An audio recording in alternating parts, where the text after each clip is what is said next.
How to turn off contacts on Snapchat. Hello everybody, welcome back to my channel How to Apps. This is me Bipin Basnet, and today I'll guide you on how you can turn off your contacts on Snapchat, or how you can turn off contact syncing on Snapchat. Now the process itself is quite simple and easy, so let me guide you through. What you want to do is, first, you want to open up your Snapchat application. You should get an interface like this. You want to tap on the profile icon at the top left corner of your screen. Now once there, you'll be headed into your profile, and on profile what you want to do is you want to tap again on the gear icon or the settings icon at the top right corner of your screen.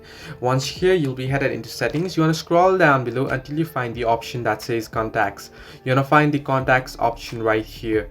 Now here you can see contact syncing. You can either find contacts option or you can find contact syncing option depending on your device. Now what you want to do is you want to simply tap on that particular option, and here you can see share contacts with Snapchat. Syncing your contacts will help you find friends on Snapchat. You can see it's enabled, you can see it's toggled on. You want to simply toggle this off, and it'll ask you disabling contact sync may make it harder to find new friends on Snapchat. When you stop syncing, we'll also remove previously synced contacts from our server. So you want to simply tap on confirm and it'll be off. So this way you can turn off contacts on Snapchat. Hope this helped you. Do like and subscribe, and do not forget to leave a comment down below if you have any further issues.